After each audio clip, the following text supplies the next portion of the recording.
Namaste everyone. As we starting our Vijnana Bhairav Tantra, these beautiful 112 meditation techniques from Vijnana Bhairav Tantra, the practices taught by Lord Shiva himself to his wife Shakti. Now in this sadhana, in this process, the very first thing we need to learn is to understand the concept of asana itself. As Patanjali describes it, Sthiram Sukham Asanam. A state of a pose, a posture or poise where we can hold our body for long time. So Sthiram, stability, Sukham, at ease, and Asanam, a posture, a pose. And in Shiv Samhita, Lord Shiva again, he explains the 4 postures which are the most advanced or the most important practices to be learned. And we choose one of them as part of our meditation practices or the sadhana. Now in the Dhyan group or the meditation group of postures, there are 4 of these postures. Now the very first one is the Sukhasana. So if I take my legs slightly in front, crossing them, and then I draw my feet inward, and think of your feet reaching out towards the base of your knees. And you sit cross-legged. Now in Sukhasana you can choose Jnana Mudra, where your first finger and your thumb together, other 3 fingers softly pointing forward and away, keeping them together, so not scattering them. And your fingers are not extended like a tensed straight, they are relaxed, slightly pointing up. And you place them on your knees in Jnana Mudra, so that becomes the one gesture. Now in Shiv Samhita also we can use Dhyāna Mudra. So for Dhyāna Mudra, you bring your left palm in front across your sacral area, and then you place your right palm on top, and then your thumbs, tip of the thumb softly touching. Your shoulders relaxed in the center. So we can choose one of these, 2 of these mudras, either Dhyāna Mudra or the Jnana Mudra.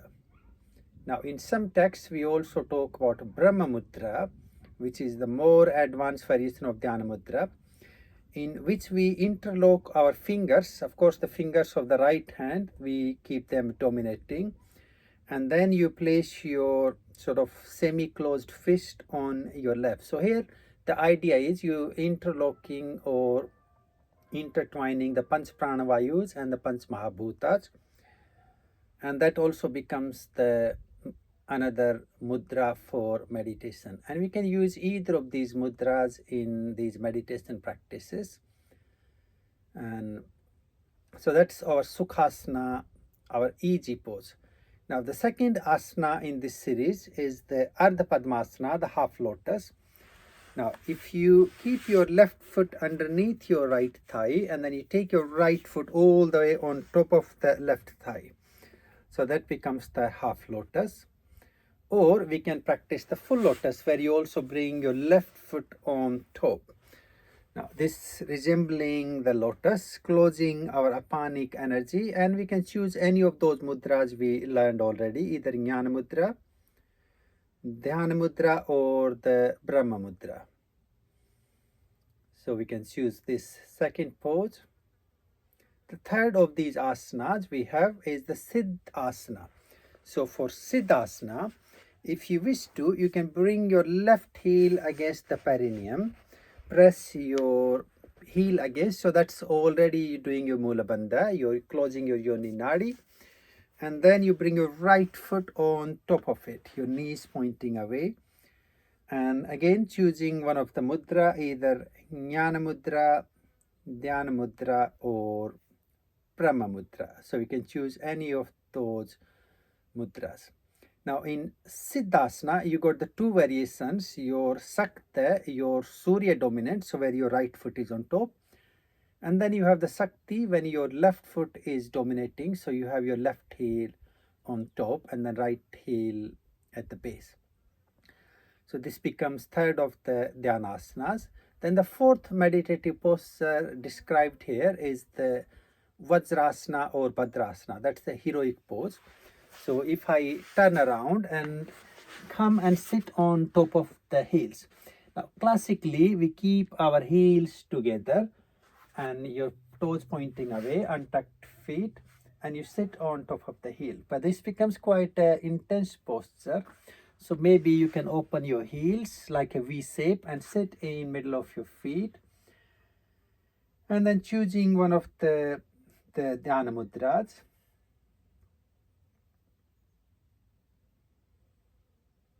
Now, in the Aghori tradition, there is also one more asana that we follow, which is Swastikasana.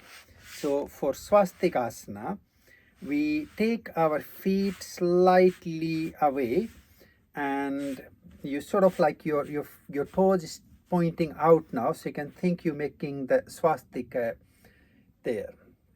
Not a hugely different between the cross-legged Sukhasana and the Swastikasana. Again, following one of the mudras. And then you have the Gupta variation of the swastika. So for Gupta variation, then you try to hide or place your toes in the gap between your knee and your leg. So you hiding your feet, your soles inside, pointing back to your thighs, and your toes hiding into the gap in your knees. And then following the same one of the mudra, one of the gesture. Now, whichever asana you choose for your dhyana sadhana, your samyama sadhana, you wish to bring yourself into Sukha sthiti. So your posture should be feeling at ease,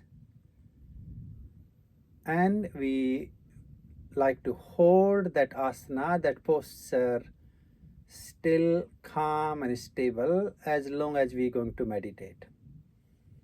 Our spine should be naturally erect.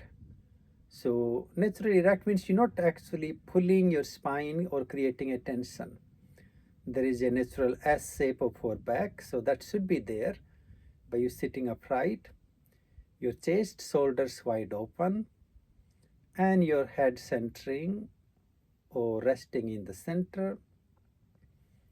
You can always take few moments just to scan through your body, your posture, to make sure our posture is upright, relaxed, and we wish to bring ourselves to that state of ease or calmness.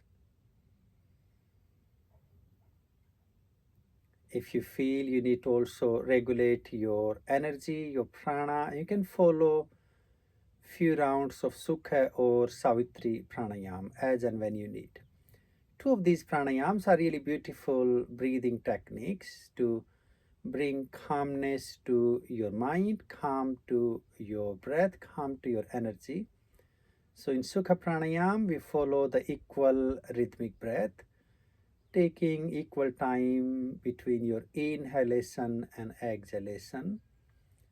In Savitri pranayam, we follow the solar routine where we inhale for 6, hold for 3, exhale for 6, and hold out for 3.